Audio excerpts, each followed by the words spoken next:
آج ایک بات میں عرض کرتا ہوں بس ہمارے نوجوان بچے بچیوں سب کے لیے، خاص طر ان لوگوں کے لیے جن کی ابھی شادی نہیں ہوئی، کنوارے ہیں، ان کے لیے بہت اہم چیز ہے۔ ایک بات آپ سمجھ کے چلیں کہ زندگی دو حصوں میں بٹی ہوئی ہے ہماری، ایک شادی سے پہلے کی زندگی، ایک شادی کے بعد کی زندگی۔ اگر ازدواجی زندگی کے اعتبار سے دیکھیں تو دونوں زندگیاں بہت مختلف ہیں۔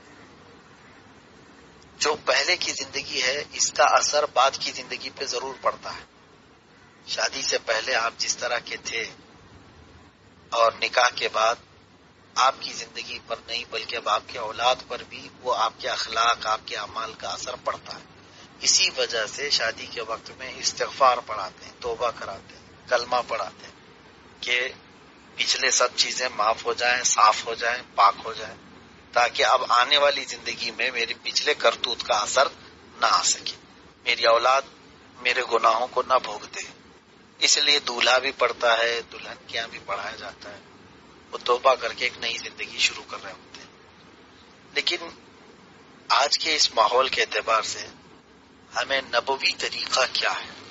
بہت سارے بچے، بہت ساری بچیاں اس زمانے میں اپنے آپ کو کیسے بچا کر رکھتی ہوں گی یا کیسے بچا کر رکھتے ہوں گے، اللہ ہی بہتر جانے اور وہ خود جانے۔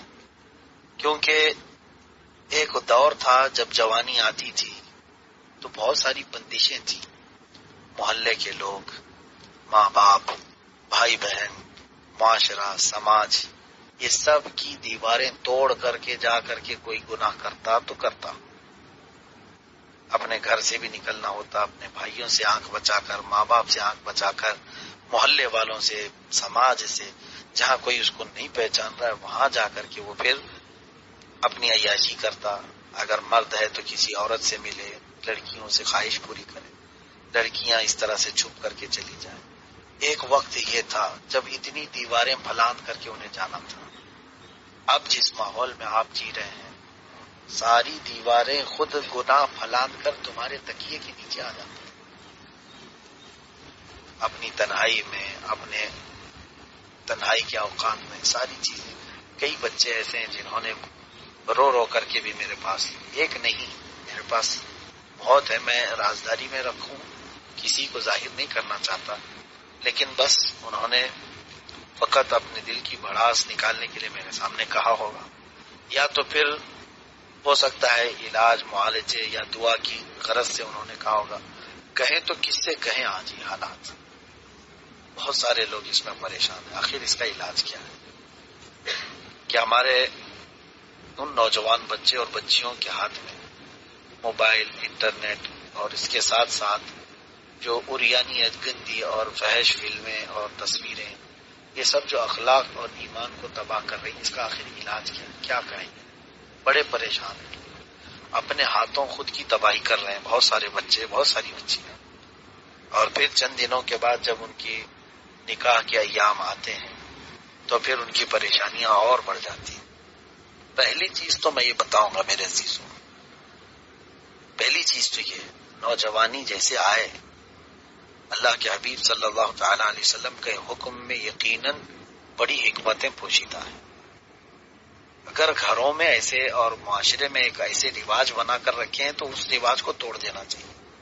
میں سمجھتا ہوں لڑکا ہو یا لڑکی ہو، 18 سال کے بعد قانونی اعتبار سے بھی اور اسلامی اعتبار سے بھی اس کے لیے شادی کا پلیٹ فارم پورا اوپن ہے۔ کوئی بندش نہ حکومت کی طرف سے ہے نہ شریعت کی طرف سے۔ شریعت میں تو بالغ ہونے کے بعد کبھی بھی اس کو نکاح کی پرمیشن ہے، لڑکی کے لیے بھی، لڑکے کے لیے بھی، گورنمنٹ کے اعتبار سے تو 18 سال کی عمر، لیکن یہی ایک بھڑکیلی عمر ہوتی ہے 18 سے 25 سال کی عمر۔ ان دنوں میں جو تباہی آتی ہے وہ 50 سال کے برابر کی تباہی 1 سال کے اندر بھی وہ کر سکتا ہے۔ اس کے پاس اتنی ساری چیزیں اس وقت، کیونکہ جتنا بھی کرو گے خواہش مرے گی نہیں، ختم نہیں ہوگی، ختم نہیں ہوگی، یہاں تک کہ تم موت کے منہ میں جا رہے ہوگے تب تک بھی تمہاری خواہش نہیں مرے گی، جو خواہش اس وقت آ جاتی۔ اس کا سب سے پہلا علاج، حضور اکرم صلی اللہ علیہ وسلم کے پاس ایک نوجوان اسی طرح سے آیا، یا رسول اللہ صلی اللہ علیہ وسلم میں کیا کروں، بچ نہیں پاتا ہوں، میرے لیے کچھ حل فرمائیں، ارشاد فرمائیں۔ جوانی ہے اور اس طرح کے خیالات آتے ہیں دماغ میں اور ایسے ایسے معاملات ہوتے ہیں، میں کیا کروں؟ دو چیزیں میرے آقا صلی اللہ علیہ وسلم نے ان سے کہا، اے نوجوان، پہلی چیز تو یہ ہے کہ اللہ نے حلال کیا ہے تیرے لیے نکاح، تو جلدی نکاح کر لے، اور اگر اس کی استطاعت نہیں ہے، طاقت نہیں ہے، تو روزہ رکھنا شروع کر، دو میں سے ایک کر، اللہ تجھے محفوظ رکھے گا۔ تو یہ نبوی علاج ہے، یہ میرے آقا کا دیا ہوا علاج، یا تو نکاح کر لے یا تو روزہ رکھ۔ اب یہاں پر نکاح کا مسئلہ آتا ہے تو جو ہمارے یہاں بندشیں لگی ہوئی ہیں نا کہ اس کی ایج ہی کیا ہے، ابھی یہ 18-20 سال کا، شادی کر کے کیا کرنے والا ہے تو، عورت کو کہاں رکھے گا، کیا کھلائے گا، کیا پلائے گا، یہ ساری چیزیں آتی ہیں۔ ان تمام چیزوں کی طرف کبھی خیال نہ کرو۔ تمہارے جیب خرچ کے لیے اگر تمہارے پاس 50 روپے بھی آتے ہیں تو سمجھ کر کے چلو کہ تم شادی کے لائق ہو، تم شادی کے لائق ہو۔ اور قرآن جب یہ کہہ رہا ہے کہ اگر تم فقیر ہو تو اللہ اپنے فضل سے غنی کر دے گا، ان یکونوا فقراء یغنہم اللہ من فضلہ، اللہ فرما رہا ہے جن لوگوں نے نکاح کا ارادہ کیا، قصد کیا، اگر وہ فقیر ہیں، فقیر کس کو کہتے ہیں معلوم ہے نا آپ کو؟ وہ صرف طبلہ بجانے والے کو فقیر نہیں کہتے، جو نصاب سے بھی کم جس کے پاس مال ہے، ایک وقت کا کھانا ہے دوسرے وقت کا نہیں ہے، ایسی بھی حالت ہو سکتی ہے فقیر کی۔ اللہ فرما رہا ہے فقیر اگر نکاح کا ارادہ کرے، اللہ کا وعدہ ہے کہ اپنے فضل سے میں اس کو غنی کروں گا۔ تمہارے پاس یہ بیک سپورٹ ہے اللہ تعالیٰ کا، اس نے جب یہ فرمایا گناہوں سے بچنے کے لیے جس نے یہ نکاح کیا، پہلی چیز یہ سمجھ لیں۔ نوجوانوں کو بھی کہوں گا، بچیوں کو بھی، بچوں کو بھی، سب کو، نکاح کا مطلب شو شائننگ اور زیادہ ریاکاری دکھاوے کے لیے نہیں ہوتا۔ ارے میں اتنی بڑی لڑکی سے کر کے لایا ہوں اتنے، اور وہ یہ سمجھے کہ میں اس سے کر کے لایا ہوں، اس سے کر کے لایا۔ نکاح اس لیے نہیں ہوتا۔ اگر آپ سمجھتے ہو کہ لڑکوں کے لیے، پہلی بات، اگر آپ یہ چاہتے ہو کہ ہمیشہ آپ کی بیوی سے آپ کی محبت قائم رہے اور نیکیوں کے ساتھ تمہاری زندگی گزرے، یہ میرے استاد نے مجھے بھی نصیحت کی تھی شادی سے پہلے کی بات۔ کہا ایک نیت یہ کر لینا کہ اے اللہ، میں نکاح کا ارادہ کر رہا ہوں صرف اس لیے کہ میری آنکھیں اور میری شرمگاہ محفوظ ہو جائے، جس کو کہتے ہیں تحسین الفرج۔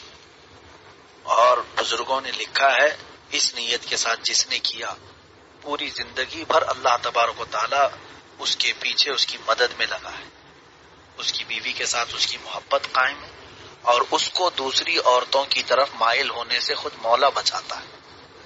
اگر تمہاری نظریں خطا کرنے لگ جائیں تو رب تبارک و تعالیٰ تمہاری آنکھوں کو پھیر لے گا اور تمہاری بیوی کو ساری عورتوں سے خوبصورت بنا کے پیش کرے گا۔ یہ دل کا معاملہ ہوتا ہے کہ ورنہ دیکھا جائے اگر انسان جو ہے 8 دن کنٹینیو گوشت نہیں کھا سکتا، روزانہ گوشت کھائے گا اکتا جائے گا، لیکن ایک بیوی کے ساتھ 50 سال بھی رہ لیتا ہے، کیسے رہتا ہے؟ اللہ تبارک و تعالیٰ وہ محبت ڈالتا ہے۔ باقی دوسری چیزوں میں کہاں ہے؟ کپڑے آپ کے کنٹینیو کئی دن تک نہیں چل سکیں گے، جو بھی چیز آپ استعمال کر رہے ہو، انسان کی عادت ہے کل جدید لذیذ، ہر نئی چیز لذت والی ہوتی، لیکن بیوی کے بارے میں چند لوگوں کو چھوڑ کر کے جو عیاش ہوں گے، باقی میجورٹی ایک عورت کے ساتھ خوش ہیں زندگی میں۔ کس وجہ سے؟ اللہ تبارک و تعالیٰ ان کے دلوں میں محبت خود پیدا کرتا ہے۔ تو میں جو عرض کر رہا تھا وہ یہ ہے کہ رسول کریم صلی اللہ تعالی علیہ وسلم کا علاج اور گناہوں سے بچنے کے لیے یہ بندشیں توڑی جائیں۔ نوجوان اگر آگے آئیں تو میں سمجھتا ہوں کہ یہ بہترین موقع ہے۔ حضرت شاہ کرمانی کی بات مجھے یاد آتی ہے۔ شاہ کرمان ایک علاقہ ہے، یہ بھی خراسان کا، اس علاقے کے وہ بادشاہ تھے، شاہ کرمان ان کو کہتے، بڑے صوفی بزرگ پرہیزگار۔ ایک دن آئے مسجد میں، دیکھا ایک نوجوان عبادت میں مصروف ہے مغرب کے بعد، پھر عشاء پڑھی آپ نے، عشاء کے بعد بھی وہ بیٹھا رہا کونے میں معتکف ہو کر۔ دوسرے دن آپ آئے، دیکھا اس نوجوان کو برابر وقت پر آتا ہے اور وقت سے پہلے مسجد میں، اور اس کے بعد نماز کے بعد گڑ گڑاتا ہے اللہ کی بارگاہ میں، روتا ہے۔ 2 دن دیکھا، تیسرے دن آپ نے اس کو مغرب میں پوچھا کہ بیٹا تم کہاں سے ہو، کیا ہو؟ کہا کہ حضور میں مسافر ہوں، میرا کوئی گھر نہیں، بس دن بھر میں محنت کرتا ہوں، لکڑیاں چنتا ہوں اور اس کو بیچتا ہوں، اور جو میرے آمدنی آتی ہے اس سے میں گھر چلاتا ہوں یا میرا خرچ چلاتا ہوں۔ آپ نے فرمایا تو شادی کیوں نہیں کر لیتا؟ اکیلا ہے، نوجوانی ہے تیری، مسجد میں رات کے وقت تک بیٹھا رہتا ہے، کیوں نہ شادی کر کے اپنا گھر بسائے گا؟ اس نے کہا کہ حضور مجھ جیسے غریب کو کون بیٹی دے گا؟ میرا گھر نہیں ہے، ایک جھوپڑی ڈال کر کے میں رہتا ہوں، خیمہ ہے بس۔ حضرت شاہ کرمان نے کہا اگر میں میری بیٹی دے دوں تو؟ ان کی بیٹی کے لیے بڑے بڑے بادشاہوں کے بیٹوں کے رشتے تھے۔ انہوں نے کہا کیا تو قبول کرے گا؟ وہ چونکہ اس وقت تک جانتا نہیں تھا، اس نے کہا مجھے نہیں معلوم، لیکن اگر آپ کو میری ذات پر یقین ہے تو آپ نکاح کر دیں، میں آپ کی بچی کو سنبھالوں گا۔ مغرب میں یہ بات ہوئی، گھر گئے، گھر جا کر کے اپنی بیٹی سے کہا کہ بیٹا میں نے تیرے لیے ایک دولہا ڈھونڈا ہے، ایسا ایسا ہے فلاں ہے۔ بیٹی فوراً باپ کی بات پر راضی ہے، نہ گھر ہے کچھ نہیں، بس یہ ہے عبادت کرتا ہے، اس کے اندر تقویٰ ہے، پرہیزگاری ہے، بس اس بات پر۔ دوسرے دن صبح اسی مسجد میں نکاح ہو گیا، چند لوگوں کے ساتھ بیٹھ کر کے نکاح ہو گیا۔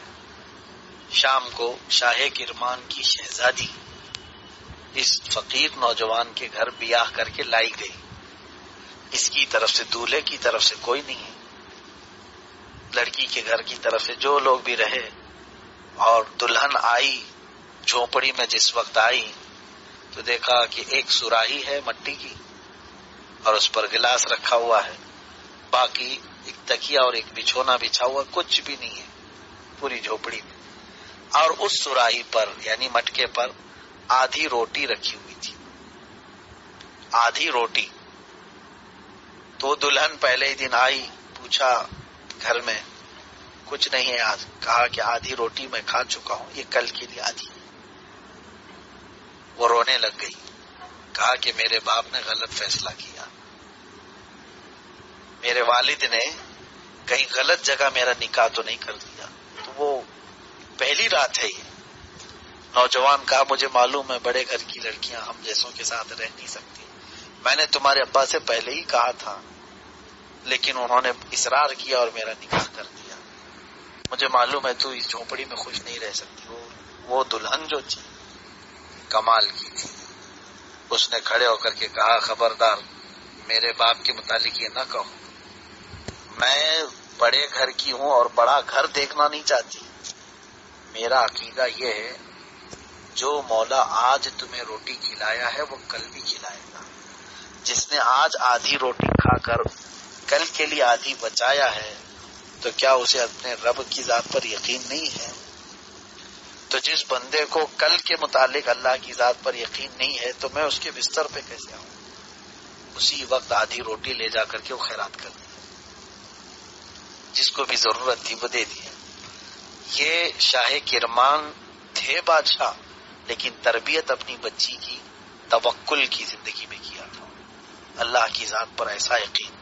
کیا ہماری بچیاں اس طرح سے آج جانے کو تیار ہو سکتی ہیں؟ ماں باپ نے پہلے ہی ان کے دماغ خراب کیے ہیں، اور اگر ماں باپ نے نہیں خراب کیے ہیں تو سیریل اور ٹی وی والوں نے تو تباہ کر کے رکھا ہے۔ ہر لڑکی کا ایک خواب ہے کہ میرے ایسے ہی آدمی سے نکاح ہوگا جیسا یہ چھچورا ناچتا ہے، اور لڑکے یہی سوچ کر کے بیٹھے ہیں کہ میری دلہن ایسی ہی ہونی چاہیے، معاذ اللہ رب العالمین۔ کبھی آپ مسلمان ہونے کے ناطے یہ سوچتے ہیں کہ میری عمر 22 سال کی ہو تو میں مولا علی کرم اللہ وجہہ الکریم کی طرح دولہا بنوں اور میرے گھر آنے والی کوئی فاطمہ ہو؟ رسول کریم صلی اللہ تعالی علیہ وسلم سے، کیونکہ اس طرح کوئی ہم میں سے ہو نہیں سکتے، لیکن خواہش کرنا نیکیوں کے لیے یہ بہت اہم چیز ہے، عبادت ہے۔ نوجوانوں آج اللہ تبارک و تعالیٰ کی ذات پر یقین رکھو اور ان خرافات کے خاتمے کے لیے تم آگے بڑھو۔ میں پوری دنیا کو کیا میسج دوں، دوسروں کو کیا سمجھاؤں؟ میں اپنے بچوں سے تو یہ کہہ سکتا ہوں کہ بڑے ڈیمانڈ نہ رکھو، بڑے مطالبے، بڑے اس طرح کی۔ یاد رکھنا، جس نے اپنی بیوی کے گھر کے جہیز کی لالچ میں شادی کی ہے، عنقریب اللہ اسے ایسا محتاج بنائے گا کہ وہ در در کی ٹھوکریں بھی کھائے گا۔ ایسے بے شمار واقعات ہیں اور حدیث رسول ہے۔ میرے آقا صلی اللہ علیہ وسلم نے فرمایا، جس نے کسی عورت کے مال کو دیکھ کر نکاح کیا، اللہ اس کو سب کے سامنے فقیر بنائے گا، محتاج بنائے گا۔ اور دیکھا ہے ہم نے، خالی قرضے مانگتے گھومتے رہتے، اس سے قرضہ لیا، اس سے قرضہ، بیوی کا مال تو پورا کھا لیا، اس کا سونا بھی بیچ دیا۔ نہیں ہے ایسے؟ عورتوں کا سونا لے جا کر کے بینک میں رکھ دیا، اور پھر اکثر لوگوں کو یہی دیکھنے میں ملتا ہے، اسی پر تجارت کی اپنی اینٹ رکھتے ہیں جو بیوی بیچاری گھر سے سونا لے کے آئی ہے۔ ہونا تو یہ چاہیے تھا کہ تمہارے سونے پر تمہاری بیوی اپنے کچن کی ہانڈیاں چڑھائے کہ میرے شوہر کی کمائی پر میں کھانا پکا رہی ہوں۔ حیرت کی بات ہے کہ عورتوں کے لائے ہوئے پیسوں پر لوگ گھر چلا رہے ہیں، تو نحوست نہیں آئے گی، بے برکتی آئے گی، کیونکہ قرآن کے خلاف آپ کر رہے ہو۔ اس مظلوم کے مال سے اگر آپ اپنے گھر کی تعمیر کرنا چاہتے ہو تو ساری برکتیں ختم ہونے والی ہیں۔ ایک چیز یاد رکھو، اور دوسری بات یہ ہے، سب سے پہلی چیز اخلاق و کردار دیکھیں۔ اس زمانے میں بھی سب سے زیادہ ضروری ہے اس بات کی، لڑکوں کو چاہیے کہ وہ بہت زیادہ حسینہ جمیلہ ان کے پیچھے نہ رہیں، کیونکہ حسن چلا جائے گا اور اخلاق موت تک نہیں جاتے۔ حسن تمہارا، جس چیز کو لے کر کے تم کر رہے ہو شادی، حضرت جنید بغدادی رحمۃ اللہ علیہ نے ایک بہت بڑی مثال دی تھی۔ ان کی خادمہ تھی، ایک بڑی خوبصورت تھی، کنیز تھی، اور ایک خادم وہ پیچھے لگ گیا تھا، تاڑ رہا تھا ادھر ادھر سے آنکھیں، آپ نے محسوس کر لیا۔ تو چند دنوں کے لیے، 2 دن کے لیے، 3 دن کے لیے، حضرت جنید رحمۃ اللہ علیہ نے اس خادم کو کہیں بھیجا، اور یہ خادمہ گھر میں ہی رہتی تھی، کام کرتی تھی، بڑی خوبصورت تھی۔ اس کو 2 دن کے بعد آپ نے کچھ دوا پلائی یا کیا پلایا، اس کو جلاب شروع ہو گئی، یعنی لوز موشن، جس کو اس لڑکی کو اتنے ہوئے کہ وہ طہارت خانے میں بھر گئی سب۔ ظاہر سی بات ہے، جب لوز موشن ہونا شروع ہو جائے، ایک ایک جوڑ ڈھیلے ہو جاتے ہیں، پورا جسم جو ہے اٹھنے بیٹھنے کی بھی طاقت نہیں رہتی۔ 2 دن وہ کنٹینیو جلاب کرتی رہی، اس کے بعد اس کو بغل کے کمرے میں ڈالا گیا، ایسی مرجھا گئی تھی کہ نہ ہاتھ اٹھ رہا ہے نہ پیر اٹھ رہا ہے، چہرہ پورا پیلا پڑ گیا ہے، اور ادھر طہارت خانہ پورا پکانے سے بھرا ہوا ہے۔ 2 دن کے بعد وہ خادم آیا، ظاہر سی بات ہے ڈھونڈ رہا ہوگا اپنی محبوبہ کو، ادھر ادھر ڈھونڈتا رہا، تو حضرت جنید نے محسوس کر لیا، کہا کہ تو فلانیہ کو ڈھونڈ رہا ہے نا؟ کہا ہاں۔ آپ اس کو کہاں رکھے ہیں؟ کہا تیری فلانیہ جو ہے وہ ٹوائلٹ کے اندر ہے، تیری محبوبہ یہ طہارت خانے کے اندر ہے۔ کھولا تو اس میں پورا پخانہ بھرا ہوا ہے، ناک پکڑ کر کے باہر ہے۔ یہ کیا ہے؟ کہا اس کے حسن کو میں نے 2 دن میں اتار کے وہاں پخانے میں ڈال دیا، اب وہ جا کر کے دیکھ پلنگ پر جو لیٹی ہوئی ہے، کیا یہی ہے تیری محبوبہ؟ اب دیکھا تو اس کے پورے جسم میں ایسی نوبت ہے کہ نہ حسن ہے، کچھ نہیں، چہرہ پیلا پڑا ہوا ہے، ہاتھ پیر اٹھ نہیں رہے۔ حضرت جنید نے فرمایا تو اس کی ذات سے نہیں محبت کر رہا تھا، اس کے حسن سے صرف، اور اس کا حسن وہ پخانے میں ہے۔ میرے عزیزو، یہ ظاہری چیزوں سے جو بھی محبت کرتا رہا، اس کی محبت دوام نہیں رہتی، سب بہہ کے چلی جاتی ہے۔ اسی لیے سننے میں ملتا ہے کہ شوہر ٹھوکر کھا کر کے گھر میں آ گیا، لنگڑا ہو گیا، بیوی چھوڑ کر بھاگ گئی، کیونکہ بیوی نے شوہر سے نہیں شادی کی تھی، اس کے پیسے سے شادی کی تھی، اور شادی کر کے عورت کو لے کر کے آیا، عورت بیمار ہو گئی، سننے میں آیا کہ اب بچہ نہیں دے سکتی، فوراً چھوڑ کر کے آ گیا، دوسری کے پیچھے چلا گیا۔ تم نے اس سے نہیں شادی کی تھی، اس کے پیسے سے یا اس کی خوبصورتی سے کی تھی۔ تو یہ تمام بہت ساری باتیں ہیں۔ بہرحال نصیحت اتنی ہے، کنوارے لوگ سوچ سمجھ کر کے قدم رکھیں۔ فرمایا گیا ہے کہ اگر حضور صلی اللہ علیہ وسلم سے پوچھا کہ اے اللہ کے حبیب صلی اللہ علیہ وسلم دنیا کی سب سے اچھی چیز کیا ہے؟ حضور صلی اللہ علیہ وسلم نے فرمایا خیر متاع الدنیا المرأة الصالحہ، پورے دنیا کا سب سے بہترین سامان اگر کچھ ہے تو نیک بیوی کا مل جانا ہے۔ تمہاری بیوی صابرہ شاکرہ ملے تو سمجھ لو صابرہ نام کی شاکرہ نام کی نہیں بلکہ صبر کرنے والی، ورنہ ساری صابرہ ساری شاکرہ۔ اللہ تبارک و تعالیٰ ان کو نیک ہدایت دے۔ اگر یہ مل گئی تو تمہاری زندگی یہاں پر سکون کی ہے، اور اگر نہیں ہوا تو پھر یہاں آدھی جہنم تم دنیا میں ہی بنا لو گے۔ ہم دیکھتے ہیں اچھے خاصے لوگ جو عورتوں کی بھی جوتیاں کھاتے ہیں اور کچھ عورتیں مردوں کی جوتیاں کھاتے ہوئے اسی طرح چل رہی ہیں، ان کی زندگی اجیرن بنی ہوئی ہے، گلے کی ہڈی نہ اگلتے بنے نہ نگلتے بنے۔ یہ تمام چیزیں نہ آئیں، اس کے لیے پہلے ہی سے تمام چیزیں اللہ کے حبیب صلی اللہ علیہ وسلم نے جو فرمایا اس کے مطابق ڈھالنے کی کوشش کی جائے۔ اللہ کریم ہمارے سارے بچوں کو نیک زندگی عطا فرمائے، اور جتنی بچیاں ہیں ان کو نیک جوڑے عطا فرمائے، کیونکہ مجھے میرے ایک بچے نے بہت ریکویسٹ بھی کیا تھا آج دعا کے لیے، اس کے لیے میں نے بیان ہی کر دیا۔ وہ بھی سن رہے ہوں گے، سارے لوگ بھی سن رہے ہوں گے، یہ نصیحت ضروری تھی اس لیے میں نے کیا ہے۔